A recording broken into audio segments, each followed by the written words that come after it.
పింఛన్లని 17వ వార్డులో పంచేందుకు వచ్చినటువంటి మా 17వ వార్డు ఇన్ఛార్జ్ మా ప్రణీత్ యాదవ్కి, అలాగే 17వ వార్డు పార్టీ అధ్యక్షుడు మా పూర్ణ చంద్రకి, అట్లాగే పెద్దలు మా గోపన్నకి, మా ఓంకి, అలాగే పార్టీ అధ్యక్షుడు పుదువిశరణ గారికి, అలాగే పెద్దలు మా చెంచురామయ్య గారికి, రహీం గారికి, మా మానిటరింగ్ కమిటీ వైస్ చైర్మన్ మా చెంచురామన్కి, మా తమ్ముడు మా శివాకి, మా రహీం గారికి, అలాగే ఇక్కడ మా రవీందర్ రెడ్డి గారికి, అలాగే జనసేన నాయకులు మా మునిగిరీష్ గారికి, ఇక్కడికి వచ్చినటువంటి మా యూత్ అధ్యక్షుల వారికి, అలాగే మా అమరయ్య నాయుడు గారికి, మా దస్త కార్పొరేషన్ సునీల్కి, ఇక్కడికి వచ్చినటువంటి పెద్దలు మా భయ్యామోహన్ అన్న, మా భాస్కర్, అందరికి కూడా పేరు పేరున నేను ధన్యవాదాలు. మా పెద్ద నరసింహనాయుడు గారికి, క్షమించాలన్నా, అందరికి కూడా పేరు పేరున ధన్యవాదాలు తెలియజేస్తున్నాను. మా సిఐ గారికి కూడా. ఎందువల్లంటే చాలా సంతోషం. ఈరోజు తుఫాన్ అని తెలిసిన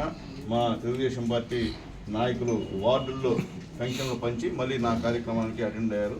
ఇది ఎందుకంటే ఇది చంద్రబాబు నాయుడు గారి స్ఫూర్తి అని చెప్పి మేము తెలియజేస్తున్నాం. ఎందువల్లంటే వర్షం వచ్చినా ఏం వచ్చినా ఖచ్చితంగా పేదవాళ్ళ దగ్గరికి వెళ్ళి అంటే ఓటేసుకున్నాం కాబట్టి పోయి వాళ్ళకి పెన్షన్ ఇచ్చేటువంటి బాధ్యత మా పైన అధికారుల మీద పెట్టినటువంటి బాబు గారి నమ్మకాన్ని ఉమ్ము చేయకుండా పనిచేసే విధంగా మా వాళ్ళందరూ చేస్తున్నందుకు ఈ కాన్స్టిట్యూన్సీలో ఉన్నటువంటి మా బూత్ కమిటీ కన్వీనర్లకి, అలాగే మండల పార్టీ అధ్యక్షులకి, అలాగే గ్రామ పార్టీ అధ్యక్షులు, కార్యదర్శులకి అందరూ కూడా పేరు పేరున ధన్యవాదాలు తెలియజేస్తున్నా. చాలా సంతోషం. ఒక్క గూడూరు కాన్స్టిట్యూన్సీలోనే దాదాపు 16,57,40,000 రూపాయలని ఈరోజు అధికారుల ద్వారా మా నాయకుల ద్వారా ప్రజలకి డిస్ట్రిబ్యూట్ చేస్తున్నందుకు నిజంగా చాలా సంతోషంగా ఉంది. అలాగే వచ్చే నెల నుంచి అంటే ఈ నెల నుంచే భర్త చనిపోయినటువంటి భార్యలందరూ కూడా దాదాపు 70 మంది ఈ కాన్స్టిట్యున్సీలో కొత్తగా పెన్షన్లు కూడా మంజూరు చేస్తున్నారని కూడా మీ దృష్టికి తీసుకొస్తున్నానని చెప్పి తెలియజేస్తున్నాను.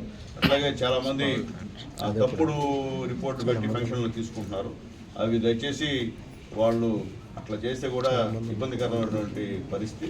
కాబట్టి వాటి విషయంలో కూడా కొద్దిగా వాళ్ళే స్వచ్ఛందంగా వచ్చి మాకు వద్దని చెప్తే ఇంకొక అర్హులైనటువంటి పేదలకి ఆ పెన్షన్ అందేటువంటి కార్యక్రమం అని చెప్పి వాళ్ళందరూ కూడా చేతులెత్తి నమస్కారాలు తెలియజేస్తున్నా. ఇదనుకుంటే ఇప్పుడే చెప్పారు మా చెంచురామయ్య, మన గూడూరులో సెంట్రల్ లైటింగ్ నిజంగా మా కమిషనర్ గారికి మనస్ఫూర్తిగా ధన్యవాదాలు తెలియజేస్తున్నా.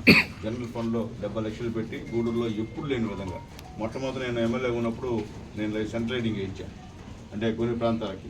కానీ మా కమిషనర్ వచ్చిన తర్వాత మెయిన్గా ఉన్నటువంటి సాయిబాబా గుడి దగ్గర నుంచి చిలకూరు వరకు, అట్లాగే ఇక్కడ అంబేద్కర్ కాలనీ అక్కడ ఏంటంటే సెంట్రల్ లైటింగ్ వేస్తే అంటే ట్రాఫిక్ ఇబ్బందిగా వరం కాబట్టి పక్కనంతా కూడా లైట్లు వేశారు. ఇలా ఐదవతలు కూడా అదే పరిస్థితి వేసాం మనం. ఎందువల్లంటే పని చేసేటువంటి తత్వం ఉన్నటువంటి మా కమిషనర్ ఉన్నాడు కాబట్టి అన్నీ కూడా ఇది జరిగిందని చెప్పి కూడా నేను తెలియజేస్తున్నా. త్వరలో కూడా వాళ్ళు మా వాళ్ళు చెప్పినట్టు ఖచ్చితంగా గూడూరులో ఈ వర్షాలు తగ్గిన తర్వాత అభివృద్ధి కార్యక్రమాలు శరవేగంగా జరుగుతాయని చెప్పి కూడా అందరూ కూడా తెలియజేస్తున్నా. ఏదైనప్పటికీ మన ఆశయం, మన గోల్ ఒకటే.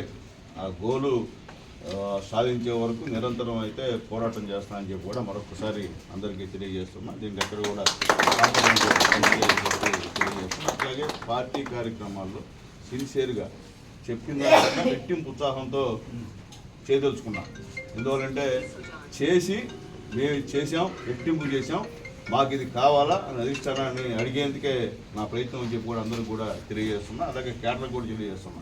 దయచేసి పార్టీ కార్యక్రమాలు బాబు గారు చెప్పిన దానికన్నా రెట్టింపు ఉత్సాహంతో చేయండి. మనం పనిచేసిన తర్వాత మనం ఏం అడిగినా కానీ అక్కడ చెల్లుబాటు అవుతుంది తప్ప మనం పని చేయకుండా మనం పోయి అడిగితే చెల్లుబాటు అయ్యే పరిస్థితి లేదని చెప్పి కూడా నేను తెలియజేస్తున్నా. కాబట్టి అదే స్ఫూర్తితో అందరం పనిచేసి మనకేం కావాలో గూడూరుకి అది సాధించేందుకు అందరూ కూడా కృషి చేయాలని చెప్పి కూడా మా క్యాడర్కి అలాగే మా నాయకులకు కూడా నేను తెలియజేస్తున్నా. బయట చేరి మాట్లాడడం కాదు, ఫీల్డ్లో దిగండి, ఫీల్డ్లోకి రండి, పనిచేద్దాం. పనిచేస్తే ఖచ్చితంగా గుర్తింపు ఉంటుంది. నిన్న కూడా మీరు టెలికాన్ఫరెన్స్లో విన్నారు. ప్రజల అభిప్రాయానికి భిన్నంగా ఏమి చేయము అని కూడా మాట ఇచ్చినటువంటి నిన్న దాదాపు 54,000 మంది నిన్న టెలికాన్ఫరెన్స్లో ఉన్నారు. కాబట్టి మీ అందరూ కూడా గూడూరులో వచ్చింటాయి సీఎం గారి యొక్క సందేశాలన్నీ కూడా. కాబట్టి మనం పనిచేయాలి. పని చేయకుండా ఊరికే నలుగురు కోసం టీఎం గట్టగాడుదని కూర్చొని మాట్లాడేసి గమనైపోతే దానివల్ల ఉపయోగం లేదు. కాబట్టి ఏదైనా సరే రాండి, నిలబడండి, మేము ఉంటాం మీతో కలిసి.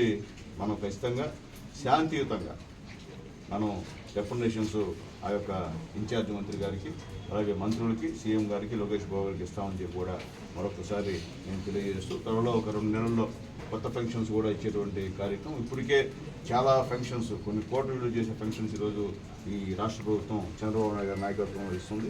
ఎక్కడ కూడా ఈ భారతదేశంలో ఇంత మొత్తంలో డబ్బులు ఇచ్చేటువంటి గవర్నమెంట్ ఏది లేదు. ఈ మా ముఖ్యమంత్రి గారు ఇస్తున్నారని చెప్పి మళ్ళీ ఒకసారి అందరికీ తెలియజేసి ఈరోజు ఈ రాష్ట్రంలో ఎన్డీఏ గవర్నమెంట్, మా మోడీ గారు, అలాగే ధైర్యశాలి, నిజాయితీపరుడు మా పవన్ కళ్యాణ్ గారు, మా చంద్రబాబు నాయుడు గారు, మా లోకేష్ గారి నాయకత్వంలో ఈరోజు బ్రహ్మాండంగా అభివృద్ధి జరుగుతుంది. వాస్తవం, కొంతమంది చెప్పిన అభివృద్ధి జరిగేది వాస్తవం, దాంట్లో ఎవరో మాట్లేదని చెప్పి కూడా నేను తెలియజేస్తూ ఖచ్చితంగా ఈరోజు తుఫాన్ అయినా కానీ ఇంతమంది మా కుటుంబ సభ్యులు, మా పార్టీ కుటుంబ సభ్యులు ఇక్కడ రావడం కూడా సంతోషం. అలాగే మా గోపన్న మమ్మల్ని అందరినీ కూడా ఇక్కడ ఆదరించి ఇంటికి పిలిచినందుకు కూడా ఆయనకు కూడా ధన్యవాదాలు తెలియజేస్తూ, ముఖ్యంగా మా ప్రణీత్కి మనస్ఫూర్తిగా మరొకసారి ధన్యవాదాలు తెలియజేస్తూ సెలవు తీసుకుంటున్నాను.